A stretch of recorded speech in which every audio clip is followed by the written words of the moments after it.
Temos agora a quarta palestra do nosso congresso com o tema Jesus, guia e modelo da humanidade. Para desenvolver esse tema, foi convidada Caroline Traeger.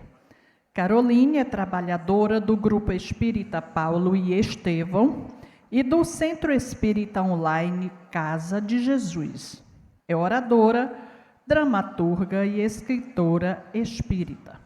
Caroline é prata da casa.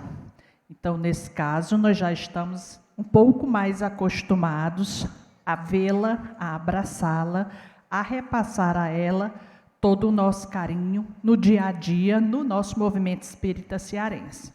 Dessa forma, a sua chamada à tribuna vai ser um pouco mais cearense. Portanto, vem para cá, menina, agora é com você. Que o nosso Mestre Jesus nos inspire nesse evento, nessa palestra, em todos os momentos, afagando cada coração, para que a gente possa estar aqui unido com muita alegria. Antes de mais nada, eu queria agradecer o convite da Federação Espírita do Estado do Ceará para estar aqui nesse evento tão importante do nosso estado. É sempre uma alegria e uma honra participar dos Conesses. E aqui, como um dos oradores do Conesse, a honra cresce e a responsabilidade também. Enfim, a responsabilidade aumenta ainda mais quando quem a gente vai trazer para a fala é o nosso querido Mestre Jesus. Jesus, modelo e guia da humanidade. Quem quer que conheça um pouco mais de O Livro dos Espíritos, compreenderá, verá logo no nome dessa palestra uma referência à questão 625 de O Livro dos Espíritos. A questão 625 do Livro dos Espíritos é aquela em que Kardec pergunta aos espíritos da codificação: qual é o tipo mais perfeito que Deus tem oferecido ao homem para lhe servir de guia e modelo? A resposta é muito clara, direta: vede Jesus. Mas eu gostaria de chamar a atenção inicialmente para a pergunta. Vejam que Kardec pergunta qual é o tipo que serve de modelo e guia. O que é um tipo que serve de modelo e guia? Se a gente trouxer essa questão para os dias atuais, encontrará que o tipo que serve de modelo e guia é aquilo que Carl Gustav Jung, o criador da psicologia analítica, chamou de arquétipo. A gente poderia levar toda a manhã falando de arquétipo, amanhã, à tarde, e ainda assim não esgotaria o tema. Mas vamos aqui apenas fazer uma analogia para que vocês possam compreender o que é um arquétipo minimamente. Eu vou mostrar aqui para vocês algo que eu trouxe. Vocês estão vendo? Os meus dedos eu levo para todo lugar. Não conseguem ver? Se eu disser que tem aqui na minha mão um limoeiro, vocês acreditam? Opa, alguém está dizendo que tem a semente de limão. Tá certo. E como é que você vê um limoeiro aqui? O limoeiro está nessa semente? Ele está enquanto código, enquanto condição de possibilidade. Porque é certo que para essa semente se tornar um limoeiro, ela precisa ser plantada no terreno adequado, cuidada da maneira adequada, e então crescerá uma árvore E vocês, da distância em que se encontram, poderiam ver essa árvore perfeitamente. Arquétipo é um conceito parecido com esse. Só que a gente não vai falar de semente, vai falar da gente. Cada um de nós, segundo a psicologia analítica, quando nasce, traz em si as condições de possibilidade do ser humano que poderá vir a ser, do homem e da mulher que poderá se tornar, desde que tenha as condições adequadas, o cuidado adequado, vários outros fatores que favoreçam esse desenvolvimento. E a gente pode pegar emprestado esse conceito de Jung e trazer para a psicologia, ou, melhor dizendo, para o espiritismo. Esse conceito da psicologia, trazer para o espiritismo. Como é que a gente pode fazer? A gente pode pensar que cada espírito, no ato da criação, traz em si as condições de possibilidade, o código do ser, para se tornar um espírito de luz, um espírito perfeito. E isso é corroborado, é confirmado pela pergunta 115 de O Livro dos Espíritos. Nessa pergunta você encontra, para começar,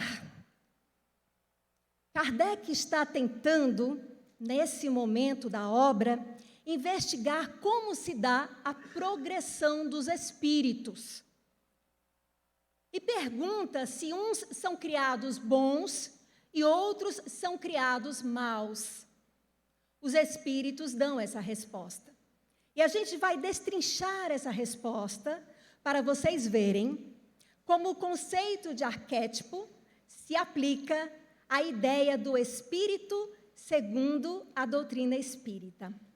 Deus criou todos os espíritos simples e ignorantes, isto é, sem saber.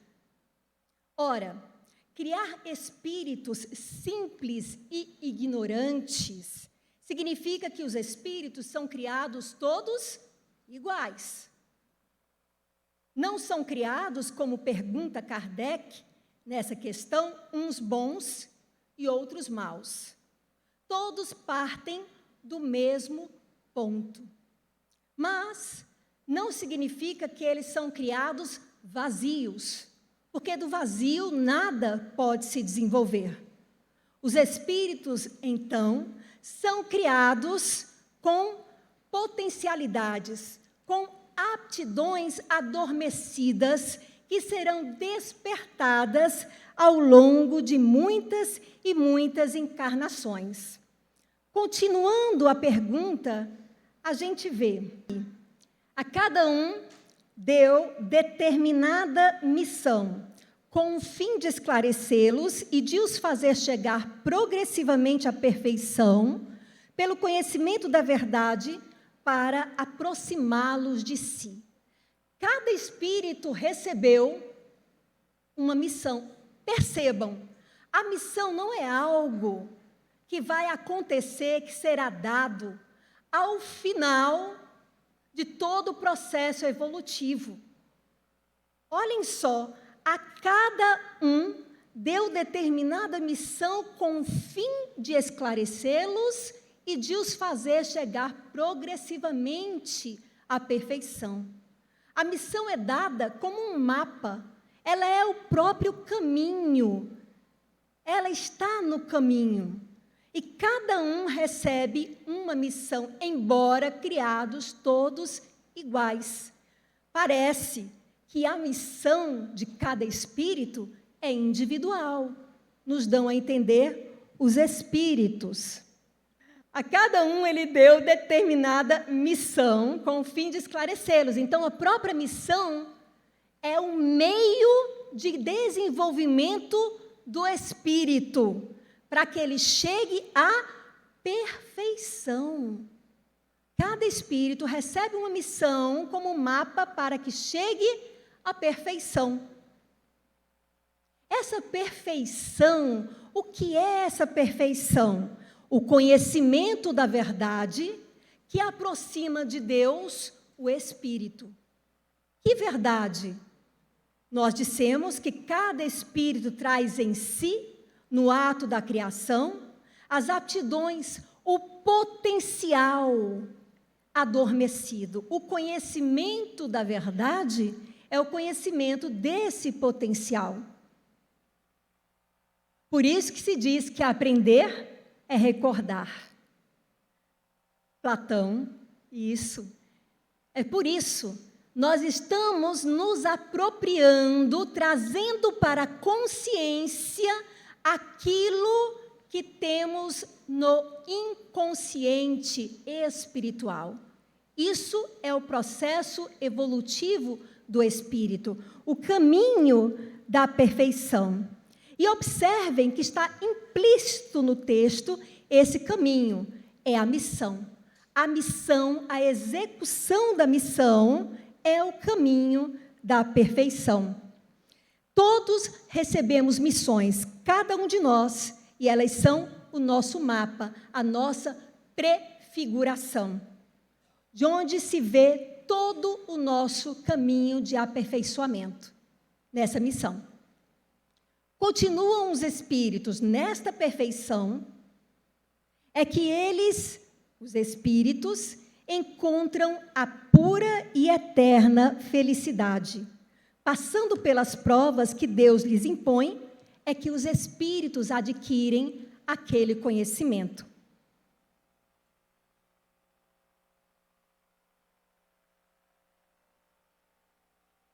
Vejam como é adquirido o conhecimento, passando pelas provas. É assim que o espírito vai ampliando o seu conhecimento, a sua consciência da verdade. Esse processo de ampliação do conhecimento da verdade, da consciência espiritual, é representado nos mitos, nos famosos mitos dos heróis. Talvez vocês já tenham ouvido falar em Hércules, Perseu, Teseu. Mais próximo aos nossos dias, as pessoas da minha geração gostavam de Luke Skywalker. Também alguns mais recentes de Frodo Bolseiro. E outros vão lembrar de Harry Potter. Quem tem filhos sabe disso. E como é a história do Harry Potter? O Harry, ele é um menino comum, sem graça, sem nenhum destaque, até discriminado, não é verdade? E o que acontece? Ele recebe um chamado. Harry recebe um chamado. Como vem o chamado dele? Através de cartas. Ele recebe de cartas, um chamado de cartas, para que ele vá a Hogwarts, que é a escola dos bruxos. Vejam que ele está sendo chamado para a sua missão. Mas ele ainda não sabe, é só uma escola. Existe uma resistência inicial a esse chamado, representada pelo tio de Harry. Ele não quer que Harry vá para a escola dos bruxos. E o chamado se torna mais forte, persistente. Eles tentam fugir e o chamado insiste, até que não tem mais como fugir ao chamado. E ele vai para a escola dos bruxos. Vocês estão percebendo alguma semelhança com as nossas vidas, com as nossas histórias? Estamos nós vivendo a nossa vidinha, na nossa juventude, muitas vezes, quando a gente recebe o chamado. E nem sempre a gente percebe ou quer dar atenção ao chamado. Uma parte nossa pode ser como o tio do Harry, preconceituoso. Algo nos chama a ir numa direção e a gente se recusa, não quer. Até que o chamado se torna mais insistente. E o chamado pode vir de várias formas. Às vezes ele vem como um convite. Ainda jovem, vamos conhecer, por exemplo, já que estamos aqui, no meio espírita, o centro espírita, a doutrina espírita, refletir sobre o sentido da vida, por que estamos aqui, para onde vamos. Mas existe uma resistência. E o chamado se torna mais forte, até o momento que ele fica irrecusável. Aí vem um problema, uma perda, uma dor, um acidente, uma doença. E você é arrebatado pelo chamado. E vai para a sua escola de bruxos, a sua escola que vai lhe mostrar qual a sua missão. Quando Harry chega na escola, ele faz amigos e ele enfrenta provas, muitas provas, até a prova final. Vocês sabem disso? A prova final do Harry Potter é enfrentar o grande bruxo do mal, Voldemort. Até lá, são várias aventuras, várias provas menores que vão se tornando mais difíceis à medida que ele as supera. E a cada prova, ele se fortalece, ele vai se tornando mais poderoso, de maneira que as provas o preparam para a prova final, para o enfrentamento do grande bruxo. E ele enfrenta. E aí, vocês devem saber, se não sabem, fiquem sabendo que ele vence. Mas antes disso, ele morre e volta à vida. Isso lembra alguém? Vamos já chegar nesse herói. Vamos falar da gente. Assim nós também. A cada prova, nós vamos adquirindo mais força. A gente vai adquirindo mais resistência. Vai aumentando os nossos poderes, ampliando a nossa consciência para que a gente realize a prova maior do Espírito. Também podemos falar disso ao longo de muitas encarnações. A cada encarnação, nós vamos ampliando a nossa consciência, nós vamos evoluindo para realizar a grande missão que nos foi designada no momento de nossa criação, como se nós fôssemos sementes divinas. O que acontece, então, quando a gente enfrenta as provas? Uns aceitam submissos essas provas e chegam mais depressa à meta que lhes foi assinalada. Outros só suportam murmurando e, pela falta em que desse modo incorrem, permanecem afastados da perfeição e da prometida felicidade. Vocês conhecem quem atravessa as provas murmurando? Os espíritos sugerem que a gente seja submisso às provas. O que é aceitar submisso uma prova? Aceitar submisso uma prova não é aceitar passivo. Pelo contrário, é submeter-se à prova. E como é que nós nos submetemos a uma prova? Enfrentando a prova. Aceitar submisso é enfrentar, nunca se acomodar. Nunca fugir ou evitar a prova. O enfrentamento da prova é que nos levará à perfeição das várias provas, ao cumprimento da missão, no que consiste, segundo os Espíritos, a perfeição. Pela falta que desse modo incorrem, sempre que a gente se recusa a enfrentar uma prova, sempre que nós não nos submetemos, ficamos reclamando, nos queixando, lamentando, por que isso? Por que Deus faz isso comigo? A gente só se distancia do final de tudo, do cumprimento da missão. Essa lamentação, ela não ajuda. Pelo contrário, ela até nos afasta. Não é que nós não possamos nos cansar e não precisemos de ajuda uma vez por outra, mas o caminho do Espírito, o caminho da evolução do Espírito, o processo de desenvolvimento espiritual, ele é essencialmente individual. Embora nós façamos coletivamente, ninguém trará para você a perfeição. Ninguém fará você feliz. Sinto informar. O caminho da felicidade é nosso. Nós que temos que percorrer. O que nós conhecemos como felicidade nesse mundo é um pequeno retrato apenas da felicidade do espírito que vive em comunhão com Deus, que atingiu a perfeição. O espírito que vive em comunhão com Deus é o tipo mais perfeito. Os espíritos nos respondem Jesus. Mas eles respondem, vede Jesus.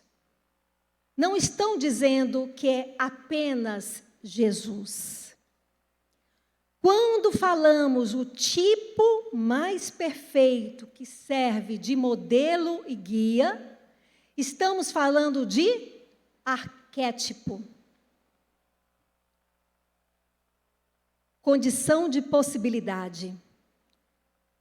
Os arquétipos estão em todos nós. Eles fazem parte do que Carl Gustav Jung chamou de o inconsciente coletivo.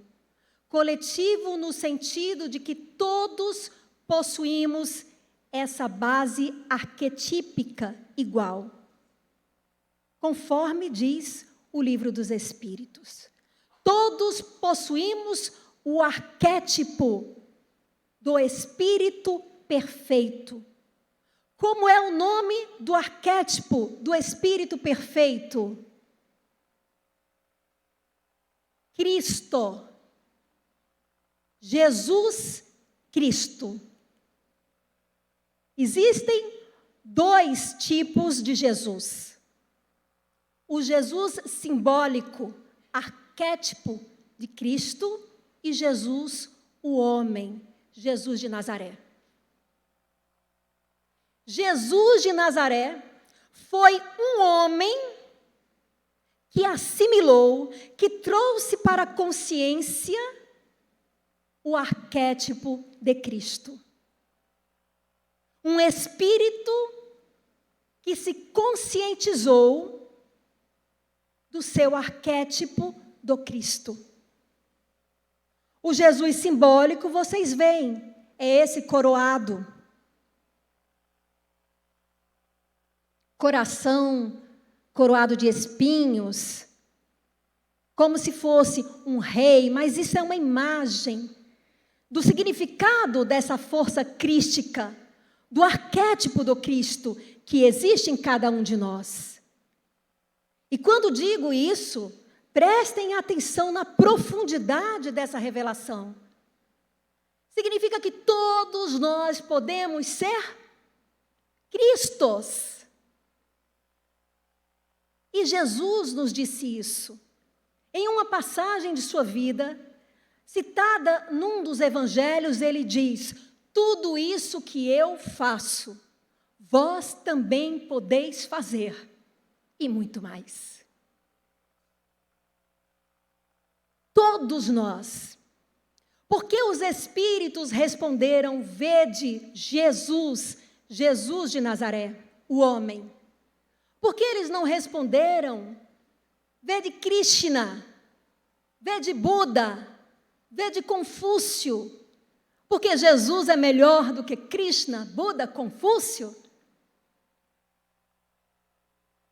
Não temos como mensurar isso. E acredito que os espíritos de luz não estão interessados nesse tipo de competição. Significa que foi um espírito que fala a um mundo cristão, através de médiuns cristãs, um mundo que conhece, desde que cada um nasce, a figura de Jesus.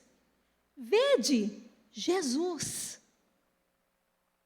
Ele é um espírito que assimilou a perfeição. Um limoeiro que cresceu e se tornou uma árvore frondosa e ofereceu frutos maravilhosos, frutos que constituem o Evangelho de Jesus. Esse homem, Jesus de Nazaré.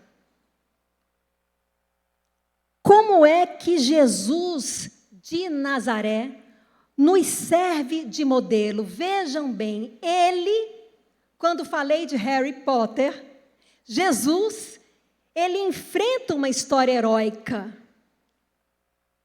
As provas, ele é aparentemente um comum, um anônimo, e ele muda a história da nossa humanidade.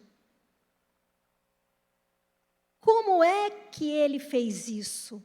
Jesus é um espírito perfeito que seguiu a sua missão.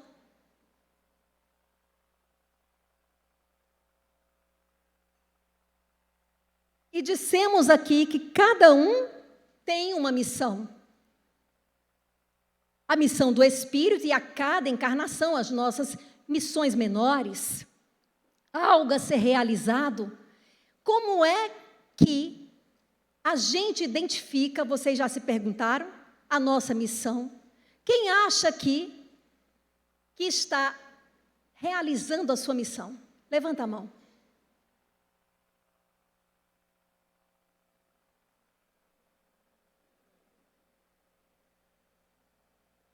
Vocês estão na dúvida? Por favor, dicas! Como é que a gente identifica a missão? Os Espíritos ensinaram. Vede Jesus. Vamos seguir o conselho dos Espíritos. A vida de Jesus. Vamos chegar lá. Entendam a vida de Jesus. Primeiro ponto da vida de Jesus. Os pontos que apontam para qual a sua missão. Um nascimento sob suspeita. Como assim um nascimento sob suspeita? A gente lê hoje a Bíblia e tem lá, um anjo falou para José, quando Maria se viu grávida. E ela não tinha tido nada com ele. Um anjo falou para José, olha, vem do Espírito Santo. Bem, isso nós lemos os evangelhos, que foram escritos muito depois. Mas o que isso indica historicamente? Que Jesus, quando era menino, era uma criança cuja mãe possivelmente engravidou antes do casamento. Me digam, isso hoje já dá confusão, não dá? Agora vamos voltar um pouquinho lá atrás. O que vocês acham? José assumiu a paternidade. Alguma história desse tipo devia existir. Por quê? Porque os evangelistas não colocariam no evangelho algo que levantasse suspeitas sobre Maria, se não tivesse um porquê. Então, ele é uma criança que cresce num meio judeu, como eu não sei se eu pronuncio corretamente, um mamzer, um bastardo. Eu me lembrei Quem diz isso, gente? Como é o nome do autor, Marcos, que eu estou esquecendo? Daniel Marguerrat, no livro Vida e Destino de Jesus de Nazaré, um livro fantástico. Então, ele faz essa análise. Estou tirando só da minha cabeça, não. Concordei, achei interessante. E vejam, o que acontece? Então, ele é uma criança que é acolhida pelo pai José, mas tem um nascimento sob suspeita. O que aproxima Jesus dos excluídos. Ele tem um olhar generoso daqueles que são diferentes. Ele não faz isso na vida dele? Possivelmente a sua infância o aproximou disso. o tornou sensível a isso. Olhem que interessante. Mais adiante, a gente fala de Jesus com aptidões especiais. Ele cresce um jovem com aptidões especiais. Possivelmente, se ele tivesse encarnado nos dias de hoje, se diria que Jesus era superdotado. AHSD, tudo é sigla. Altas habilidades, superdotação. Já ouviram falar nisso? O superdotado não é apenas o gênio. É uma criança que ela aprende sozinha, que ela tem uma habilidade, uma alta habilidade. O gênio é um superdotado, mas nem todo superdotado necessariamente é um gênio. Isso a gente estuda em educação, em psicologia. E Jesus possivelmente foi uma criança assim. E para ser uma criança assim, existe um corpo apto, um cérebro apto. Esse é Jesus.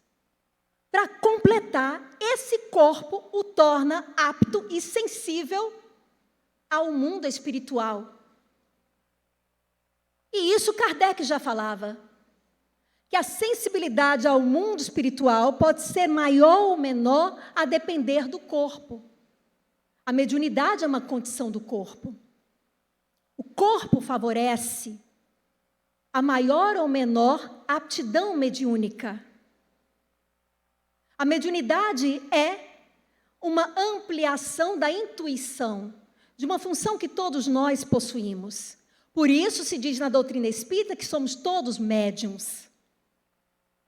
E Jesus, possivelmente, era um espírito altamente sensível, encarnado num corpo que viabilizava a comunicação com espíritos, a percepção dos fluidos, e daí se explicam milagres, transfiguração, comunicação com espíritos no monte e outros episódios da vida de Jesus. O que mais que nós encontramos na vida de Jesus? Religião monoteísta. Jesus nasce em meio ao povo judeu. Em meio ao povo judeu. Detalhe, nasce e morre judeu. Jesus não é cristão. Desculpa, pessoal, mas ele não é. Morreu recitando o salmo, como um judeu. Fez a ceia pascal, como um judeu. Até os últimos momentos de sua vida, foi um judeu. Mas ele foi condenado pelos judeus, por alguns judeus. Alguns grupos de sacerdotes. Mas os apóstolos que o seguiram também eram judeus. Por que judeu? Por que judeu? Um povo monoteísta, já acreditava no Deus único, quando os outros povos ainda eram politeístas. Quando o povo que dominava os judeus era politeísta, os romanos. E isso favorece o surgimento do Evangelho, porque Jesus se dirige ao Pai, ao Deus Pai de tudo, centralizador do amor, da justiça, da verdade, e estabelece um vínculo amoroso com Ele. É uma diferença, uma especificidade que ajudou Jesus. Outra, as expectativas escatológicas do momento histórico em que Jesus nasceu. Ah, tá, porque também o tempo que Jesus nasceu favorece a imersão e a identificação de sua missão. Jesus nasce numa época, logo depois da pregação de João Batista, é que ele começa a pregar. João Batista é um profeta escatológico, ou seja, um profeta do fim do mundo. O batismo é para que as pessoas se lavem para esperar o fim do mundo. E Jesus traz uma inovação. Ele não anuncia o fim do mundo como João Batista. O fim do mundo é simbólico. É o fim de um mundo. Jesus é o profeta do reino. Ele anuncia o reino de Deus. O reino de Deus está próximo. Um novo momento na era da humanidade. Vocês estão esperando? Começou. 2024 nós estamos e contamos esse ano a partir de Jesus. O que, na verdade, historicamente não foi tanto. Mas, assim estabelecemos, convencionamos. Já começou essa construção desse reino, desde que ele chegou ao mundo com a sua missão. Por fim, uma época do imperialismo romano. Roma se alastrava pelos lugares da região. E isso favoreceu o quê? O espalhar da mensagem de Jesus. Jesus é crucificado. Os apóstolos ficam desanimados. Vocês ouviram falar disso? Vocês percebem?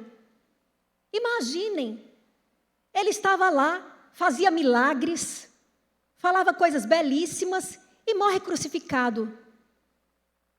Imaginem a decepção dos apóstolos, ficou só João, ali juntinho da cruz, porque João era jovem, vocês sabem como são jovens. Mais persistentes, talvez, pelo menos eram. Mas os outros saíram. É preciso algo muito forte para eles voltarem. E o que é forte o suficiente? Jesus torna a aparecer. A ressurreição, que depois Paulo esclarece na própria Bíblia, no próprio Novo Testamento, como ressuscitam os mortos. Morre-se corpo material, ressuscita-se corpo espiritual. Jesus aparece em corpo espiritual. E os apóstolos o veem. É verdade. Agora nós entendemos. E aí começa a se espalhar a mensagem de Jesus como uma doença. Porque o termo cristianismo era um termo meio que sarcástico. Os cristãos se espalhando. E Paulo de Tarso, que não chegou a conhecer pessoalmente Jesus, que tem a visão do Cristo quando vai pelo deserto perseguir cristãos, se torna o maior responsável por nós hoje conhecermos a história de Jesus. Porque ele era cidadão romano, além judeu. Ele andava pelas demais regiões dominadas por Roma, espalhando a mensagem de Jesus. Vejam como tudo combinou. O que é que você quer dizer com isso, Caroline? Olhe para a sua história. Se você ainda é muito jovem, é mais difícil. Se você viver um pouco mais, olhe para a história. As forças da vida meio que conduziram você a estar num determinado lugar. Caroline, mas eu queria que alguém viesse e me dissesse, sua missão é isso. Vem. Para Jesus veio. Vou mostrar para vocês. Bastidores. Lá na Bíblia a gente encontra a seguinte passagem. Vejam que lindo. Depois do batismo de todo aquele povo, Jesus também foi batizado. E quando Jesus estava orando, o céu se abriu. E o Espírito Santo desceu na forma de uma pomba sobre ele. E do céu veio uma voz que disse: Tu és o meu filho querido e me dás muita alegria. Esse é o ponto de virada. É a partir do batismo que Jesus começa a sua missão. Mas, Caroline, o céu abriu, um pombo desceu, a voz falou. Vou dividir com vocês algo que aconteceu comigo. Eu nasci em berço espírita. E por muito tempo, confesso, invejei Chico Xavier. Cara, tinha papo direto com além. O Emmanuel aparecia para ele se ele estava com medo no avião e dizia, para com isso, deixa de passar vergonha. Eu disse, o homem tem todo o tempo assistência, toda hora, personal evolution. Ele tem. Por que é que eu não tenho? Por que que meu anjo da guarda nunca falou comigo? Nada, nenhuma voz. Caroline, vá por aquele caminho. Sabem o que é? Ele sempre falou. O anjo, que é a voz de Deus, o Espírito de luz, que nos protege, o anjo guardião, que traz a mensagem divina para nós, está sempre nos falando. Mas voltem ao Evangelho. Nascimento de Jesus Cristo, o povo judeu espera o quê? O Messias. Como ele espera o Messias? Num certo modelo. Apoteótico, descendente de Davi, um rei. Como ele vem? Num jumentinho, com aquela mãe, anônima, sem canto para ficar, não é verdade? Vem desse jeito, comum. Não é visto. Poucos veem. Pastores, animais, alguns iniciados, sábios, chamados reis magos. Esses identificam. Esse é o Messias. As pessoas esperam uma coisa grande e não enxergam. Porque Deus envia de um jeito que você não espera. Tem que ter sabedoria para ver, para ouvir a voz de Deus. Percebem isso? Então eu entendi. Na verdade, sempre falou comigo. E fui lembrando de etapas, de momentos da minha vida, em que uma voz que vem de dentro falava comigo. E vou dizer, copiei os evangélicos. Os evangélicos, eu tenho muitas amigas evangélicas, elas costumam dizer, Deus me disse, Deus me falou. E eu disse, meu Deus, até elas têm papo direto com o Senhor. Até eu entender, gente, elas estão chamando Deus me disse uma intuição. Uma fala que vem de dentro. Percebem? Aí eu me dei conta, várias vezes, Ele me fala. Fui percebendo, fui passando a aprimorar o ouvido e treino a cada dia como ouvir a voz de Deus. Vocês não esperam que venha como um pombo abrindo os céus, né, gente? Que afinal Jesus era Jesus. E talvez nem tenha sido assim. Talvez ele apenas tenha compartilhado com os apóstolos como foi a experiência dele próprio. A experiência do encontro com o luminoso. Essa é a experiência transformadora. Assim como Paulo de Tarso no deserto. E se você olhar para a sua vida, você verá o seu encontro com o luminoso. E conseguirá identificar a voz de Deus. Lembre, nem sempre ela vem como se espera.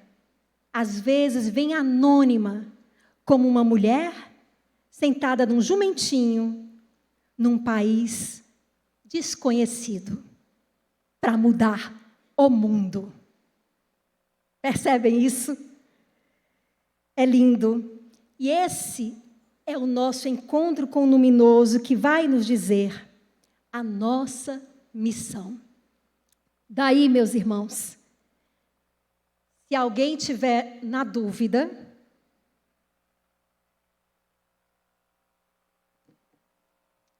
como nós vemos Jesus, entenda, vede Jesus, o exemplo do Mestre, dentro de você, todos os dias, todas as horas, e nas horas mais difíceis, Ele está presente.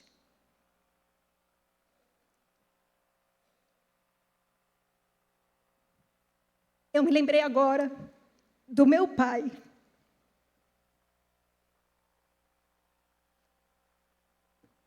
Da última vez que eu ouvi falar, como ele gostava de falar, forte, firme. Antes de ser hospitalizado, aliás, ele já estava hospitalizado, ele ia fazer um transplante. E ele passou a doutrina espírita juntamente com minha mãe para nós. Eu me lembro que a última vez que nós fizemos o evangelho, ele estava hospitalizado já, depois do transplante, e ele já não falava mais. Ele estava entubado, era difícil. Eu abri o evangelho e deu os trabalhadores de última hora. E ele fez assim. Eu disse, o senhor é um trabalhador de última hora. Ele disse sim. Eu acho que nós todos somos trabalhadores de últimas horas. Porque nós fomos chamados ao longo de muitas encarnações. E talvez tenhamos negado várias vezes esse chamado. E ele se faz cada vez mais persistente, obrigada, mais insistente. Para que a gente siga, abrace a nossa missão.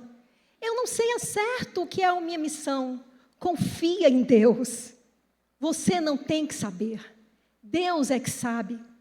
Ele te leva. Sente o coração. Escuta a voz de Deus.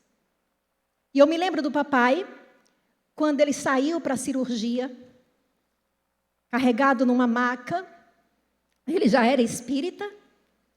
Muitos aqui talvez tenham conhecido o Vanderlei Pereira. Ele estava aqui no primeiro Congresso Espírita do Estado do Ceará. Eu também. Mamãe também. E ele disse, esperem um pouco. Os maqueiros pararam. E ele falou, graças te dou, meu Deus, por tudo quanto tenho sofrido ou tenho desfrutado. Graças também te dou pelo passado, por tudo quanto fui e sou, portanto.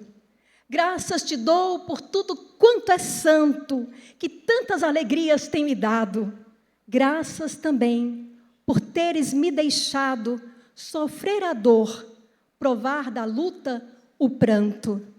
Obrigado, meu Deus, pelo presente, por tudo quanto ainda terei na frente. Livre dos meus pecados, fariseus. Graças te dou, Senhor. Graças te rendo, porque já sei dizer, mesmo sofrendo, obrigado, Senhor. Graças a Deus.